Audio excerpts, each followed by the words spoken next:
Storytime with Andy and Amanda. Right, Amanda, what are we doing today? We're doing story time, and I think it's episode 13. Yeah, you remembered this time. That's impressive. Honestly, I know I'm people are getting wondering. better. You are. People have tuned to the podcast recently. She'll know she gets the numbers mixed up on this one after a while. So, I'm Andy N. I'm Amanda Nicholson. What is Storytime, Amanda? It's just a podcast that's quite relaxed, and we either read stories or poems or other spoken word. Yeah, and we have a special guest as well, don't we, today as well? Yeah, Would you like to introduce our special guest? yeah, we've got Michael Burton. Okay, Michael. Hi, No, man, guys.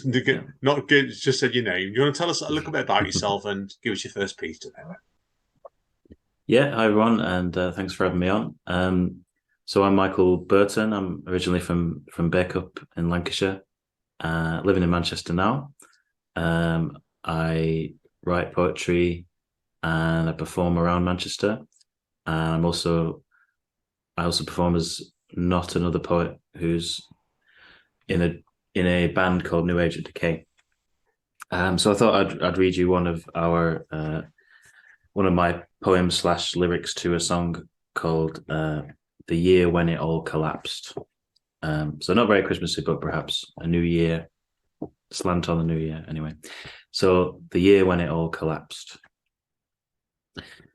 Bring me the head of the last free thinker, the hands of the last artisan. Bring me the tongue of the last folk singer before they brought in the ban. Bring me grass from the last rose garden, glass smashed from the last bomb blast. Bring me a slice of the last sponge cake, the last to be baked from scratch. Bring me them all, and in mint condition, preserved and neatly wrapped. Together they'll make the grand exhibition of the year when it all collapsed. The year when it all collapsed. The year when it all collapsed. Bring me the stub of the last cigarette, ever to be stamped down flat. Bring me a still of the last pirouette to land on a gymnast mat. Bring me the last ever supermarket item ever to be bought in cash. Bring me a tear off the last banknote ever to be secretly stashed. Bring me case papers from the last lawsuit, a screenshot of the last e-map. What better way to pay tribute to the year when it all collapsed? The year when it all collapsed. The year when it all collapsed. Bring me a sock off the last known hiker, a shoe from the last tap dance. Bring me the gloves of the last pro biker to come last in the Tour de France. Bring me a page from the last book wrote upon mag from the last sperm bank. Bring me the mast of the last sailboat before the rest soon sank. Bring me the last wristband from an all-night rave, the chunk of cheese from the last mousetrap. We must stock 'em all if we're ever to save the year when it all collapsed. The year when it all collapsed. The year when it all collapsed. Excellent stuff. Amanda, I'll let you comment first there. Yeah, that feels a bit prophetic. I'm not, I can't say the word. No, It it's feels like a look into the future, anyway. oh yeah. I've planned, as I told Michael before, 'cause obviously people are wondering, he was on my Spoken Label podcast earlier on today, and I actually played that one back actually before. So yeah, it's a really powerful piece, and the use of the repetitions really works really well. There, I think, as on music as well as just doing it spoken like that. What do you think, Mike? Does it feel different to you, Michael, doing it that way, like around the music? Because you've done it more as a music piece before. Yeah, that one does, because it's very, it's kind of very rhythmic, I suppose. It works well with music, but it's and yeah, I always find when you're performing anything to music, you actually feel a bit more free, I think, because you sort of, let's say if you forget the words or if you mess things up, the music's still there to back you up. But when you're performing in front of an audience that's completely silent, staring at you, it's more a bit more I find it a little bit more stressful, but Yeah, both good. I can relate to that completely. A lot of times I've been with bands and I've stood there thinking, "Oh, what's the next stanza? What's the next stanza?" So yeah, I've done that before. Okay, Now, we've got an exclusive now to start at me and the man drop there. We're doing a duet. Michael's not heard this one either, so this really is exclusive. Yeah, this one's going to be happening to get ready on our night at Speakeasy in December, which I know Michael sadly can't make, so he's going to miss Amanda's free cakes anyway. That's for sure of it as well. So More for me. Amanda, do you want to tell people where this piece came from? It's one of the pieces we wrote in Blackpool. Like most people just go to Blackpool and just get drunk, but we just went into Yates's and started writing pieces of flash fiction. Yeah, we're doing 3 nights in the Trot, Michael, and this is one of the pieces that came from it. So it's got a working title, this one. It may change yet. Amanda, what's the working title? Satan Christmas. That gives you a clue what's coming here, Michael, okay? Right. Why Father Christmas rang up Satan and asked him to cover for him that Christmas, nobody knew. Although it was rumoured he already asked the Easter Bunny, Sandman, and the Tooth Fairy, they all had different excuses why they couldn't do it. However, Satan had always wanted to do it and answered with a devilish glint in his eyes. Sure, what could go wrong? He figured because his name was already an anagram of Santa, no one would mind too much. After all, he was practically Santa for dyslexics. At the first home he visited, the 4-year-old boy who was delivering presents to woke up and screamed when he saw Satan hanging a stocking at the end of his bed. Things didn't get any better by the time he reached the 3rd house, and 3 armed police awaited him and the reindeer in the garden. Oh, shit, he said to Rudolph. Rudolph, who hated swearing, tried to cover his ears with his hoofs and fell from the roof. Until then, nobody had ever heard a reindeer scream, but it wasn't a pleasant sound. The other reindeer looked at him stunned before Dasher jumped to the floor. He's dead, he proclaimed after a few seconds.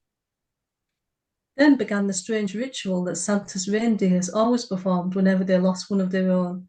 So while Satan was trying to rally the remaining reindeer to help him escape, they were too busy chanting something in reindeerish, which was sometimes referred to as radish, while they marched around Rudolph's corpse throwing pieces of tinsel at him. The marksmen were left there stunned and ran through to their headquarters to relay what they were witnessing. Satan ran off on his own, giving up and getting help with his escape. Just when the Sky News cameraman thought things couldn't get any weirder, Rudolph sprang up and looked straight into the camera. "He's alive," one of the crew exclaimed. "Do you have a quote for us?"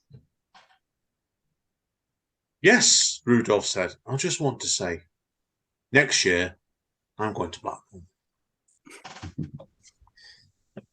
The end. It kind of sums up our weird sense of humour, that Michael, really, doesn't it? I only had one drink that night. I like the way it sounds like a children's story, but obviously not really a children's story. But it's not unless you want to traumatise children. This is actually going to go over to a radio programme soon, and I'm ready to think what they're going to say to this one. So yeah, we've got to cut the swear word out for that. That's all I'm going to say with that. So anyway, Michael, over to you, mate, for the piece number 2. Okay. Thank you. So I think I'll read another of New Age Decay. So this one's called This City, and maybe it's similar theme to the last one. This city. This city will not sleep till its outstretched fingers meet, till towers drown its cliff tops and the light stamps out the darkness of the farmyards in retreat. This city will not sleep till its borders skirt the seas, till its net is the only intersect connecting every street. This city will not sleep till forests free its trees, till fountains drip the rivers dry, till savannas swell concrete. This city will not sleep till breath bleeds black the sky, till it, the only star to shine, sits crystal and complete. This city will not sleep till it beats from every heart, till it pounds out to planets 10 galaxies apart. This city will not sleep till we its sprawling fleet thunderously heat the heels of our charging, marching feet. This city will not sleep. No, this city will not sleep. Oh, fantastic. Fantastic again, yeah. Amanda, I'll let you comment on that one first again. Yeah, that had a really good rhythm to it. Yeah, I could see the music on that one because obviously that's the one I knew from before that straight away. So yeah. Yeah. Did you have a specific city in mind when you wrote that piece, or did you leave it a bit ambiguous? Yeah, definitely. I was definitely had Beijing in mind. Huge place, and 20 million. At least 20 million people live there, and it's every year it seems to get busier and busier and bigger and bigger. And I suppose it works for any big city where you sort of everyone's moving there, and it's just expanding and expanding. Yeah, it's fantastic. Yeah, I know obviously China's got that population crisis, really, hasn't it? So yeah, yeah, I could see the busyness and the noise in that piece all along there. Excellent stuff, mate. Okay, Mrs. Nicholson, what's your first solo piece of the month? Okay, so I'm going to do a piece of flash fiction called Bob the Reindeer. I thought it was strange when you said open that box first, the one with the air holes in. But nothing prepared me for looking after a reindeer. I had asked for a kitten, but you said this would be better. First, I had to name him. So instead of obvious names like Rudolph or Dasher, I went with Bob. I think he liked it. We'd go to the park together, and he spent so much time playing with dogs. I'm sure he thought he was a dog. We went for long walks in the countryside, and when I was working from home, he always made honking sounds at the postman, so I never missed an important parcel. After a while, even I forgot Bob was a reindeer. But almost a year to the day you give him to me, he went missing. I thought it was unusual because I was cutting up carrots in the kitchen and he wasn't there. Bob loved carrots. I looked everywhere in the garden and all over the house, including all the bedrooms, even though Bob was a good reindeer and knew never to go into the bedrooms. I ran the street shouting, Bob, Bob, until I almost lost my voice and everyone looked at me like I was strange. The only sighting was from the neighbours who had clearly drunk too much eggnog. They reckoned they saw a fat man in a red suit leading Bob away. I didn't believe them until I saw on the news someone had recorded Santa and his reindeer in the sky. Everyone said the lead reindeer was Rudolph, but I exclaimed, that's not Rudolph, that's our Bob.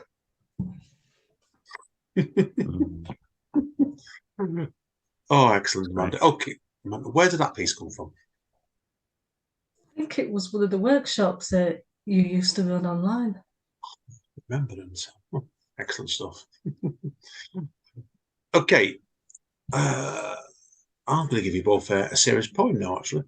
I don't tend to really write poetry nowadays, and I think Michael heard me do an angry ranting one last month, like the other week at Speak Easy, which is very rare for me. So, but I think I'm going to do that one again, actually. So, would you like to hear that one again, Amanda? We can plug your book then.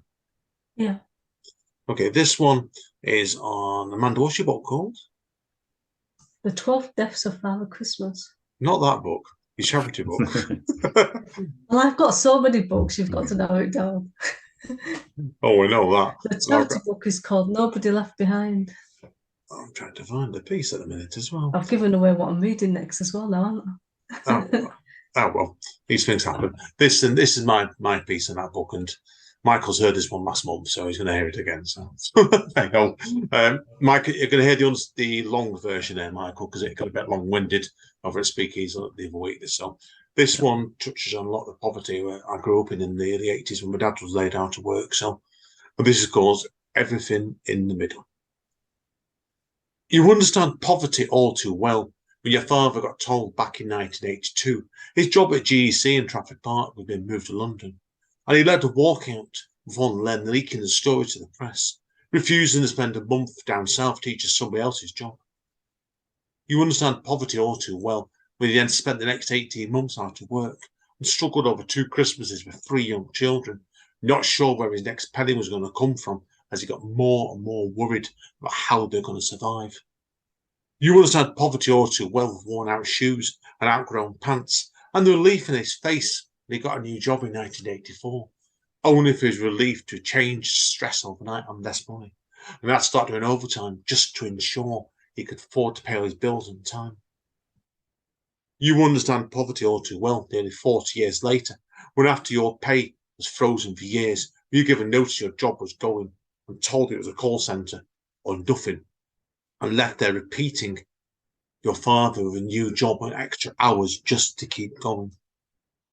You understand poverty all too well, whether in 1982 or 2022, and see the similarities between the times of constant bill rise, strike threats, and the real fear of a return to that winter in 1978, when you had repeated strikes and no end to the sight and misery. You understand poverty all too well, the train strikes and Royal Mail, whose managers are threatening to reportedly force the staff into a 0 hours contract, mirroring everything that went on before, and a government that seems determined to bring the country to its knees.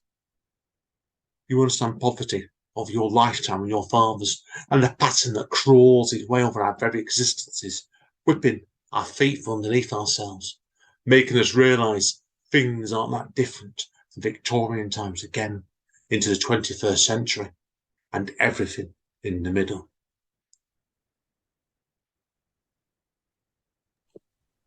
Right.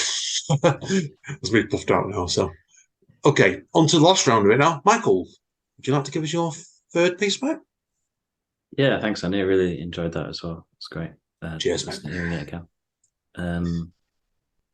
Well, on the earlier podcast, I shared with you one of the poems that's going to be also published in that collection. So maybe I can please share the other one now. Please. So yeah, this one's called To Survive the Crisis. So I wrote, so as we've already said, the anthology is about the cost of living crisis, and I was reading a lot of articles about what journalists say we should do to cut down and sort of get through the crisis, the cost of living crisis. Although I suspect not many of them really need to make the same sacrifices that their readers need to. So it's called To Survive the Crisis. All you've got to do is splurge a little less, graft a little more, consolidate your debts, smoke roll-ups, drink Asda brand rum, cut out all things marked frivolous and fun. Ditch your Netflix, your Prime, your iTunes, delay your nights out till early next June. Reduce your gas and electric use, your want to be warm is no good excuse. Sell the books you bought and read them online. The bus station in town now has free Wi-Fi. Replace with haste your taste for lattes. From now on, no breaks from Black Nescafe. It is all, in fact, just as simple as that. The courage, the patience is all that you lack. Learn from the man in the flat next to yours, grateful for the scraps he can barely afford, or the mother you walk past almost every day, offering herself for some overtime pay. It's time for you now to follow their lead. Forget all your talk of the corporate class greed. There's enough to get by if you just sacrifice all that you have that comes with a price. Life, after all, has its booms and its busts. Just make do with less and don't make a fuss. Fantastic. Oh, wow. Manda, come on, tell us what you think of that one first before I say anything. Yeah, well, I remember hearing you read that at Speakeasy. And those money-making lists or like money-saving lists just really wind me up. No, excellent piece, Mike. Really, really good stuff, that one, mate. So, okay, we'll move on to the last piece. My last piece now. And I'm going to do a bit of flash fiction now, which Michael, again, unfortunately, has heard. But this one is, it's the way it's felt this today, actually. This one actually is a kind of true story as well. It's not completely true, but it's close to it. So this is called Pre-Christmas Party. £5,000, the invoice said. The managing director's voice boomed out. £5,000. He repeated himself. You could hear him call out for the meter room with the accounts manager. They billed us £5,000. What the hell for? Bob, the accounts manager, responded. Breakages, John carried on. Someone's fresh a sweetie book for the Xmas party. They built us a ripped up carpet. Somebody had been sick all over the bathroom, the bed, smashed up both the TVs in the bedroom and the lounge. Do you want me to carry on? You could hear the rustling of some papers for a few seconds while Bob responded eventually. Jesus. That wasn't the worst, John paused. They broke into the drinks cabinet and broke the window on the bathroom with the bottle of single malt whiskey they stole. I thought you couldn't go to the Christmas do, Bob pondered. I left early, as Melanie wasn't well. John stopped speaking. It was too late to cancel the room, but it wasn't a massive amount, so I thought I'd let it go, thinking the cleaners would have the night off. Thinking I'd just have to drive in the following morning for the conference, only for this to happen. £5,000, Bob said in shock. I don't know if I can authorise that, even if it's for the conference the morning after. Does the security have any CCTV footage of who stopped in there? They're still trying to identify them. There's a young couple, they told me. Did they provide a description or picture? The pictures are blurred, John carried on. They said one of them had a red polka dress on. Wasn't your daughter Kathy wearing one of those that night? Yes, she was. John paused, almost like he was realising something for the first time. And the other was a young gentleman with light brown hair. He kept crowding dirty jokes. I was wearing a teal jacket. You decided to leave early for the day and look for another job by the time they got to this point.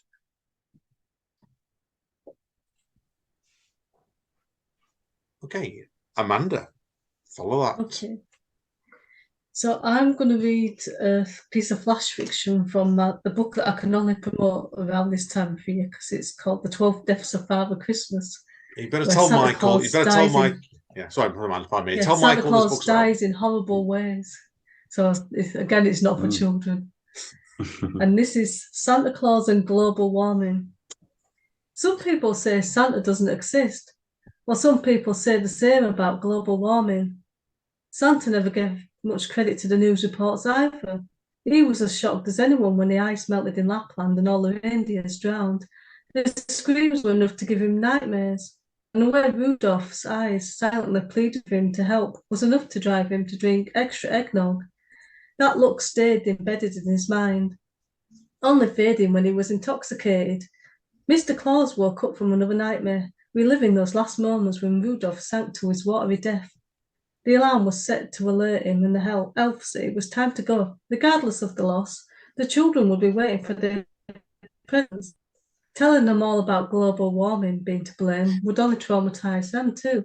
He couldn't bring himself to tell them about the reindeer either, so he hired a team of llamas to drive his sleigh and to ensure Christmas would go ahead. When they were flying, the llamas, all juiced up on pixie dust, began to get hungry.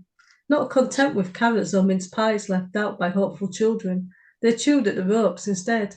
That's when Santa fell, landing in a thawed-out lake and meeting his untimely death. The end. Oh, you worry me. You really worry me. Oh, God. Honestly, Michael, you pulls. How many years ago did you write that book, Amanda? About 3 or 4 years ago. And it's like, you guarantee it, December every year into November, she has to read a piece out of that book she does. So, do you want to give Michael a few hints of some of the other titles then, just so he knows? I've got Santa Claus and the Nursing Home, Santa Claus and the National Health Service, Santa Claus and the Cancelled Train. Wow, very intriguing, gotta say. All of them. It's very Amanda, so that's all I'm going to say. So, anyway, guys and girls, well, that's it for today. Anyway, for story time. I want to thank Michael for being an excellent guest today, mate. It's been a pleasure, mate. So, we put together us both today. So, thank you very much for having me. Both of you. I want to thank Amanda as always. So, right, Michael, hang around because obviously we do need to chat off mic anyway. So, well, thank you, pair of you, and all been well. We shall see you all next month. Say bye, Amanda. Bye, everyone. Storytime with Andy and Amanda.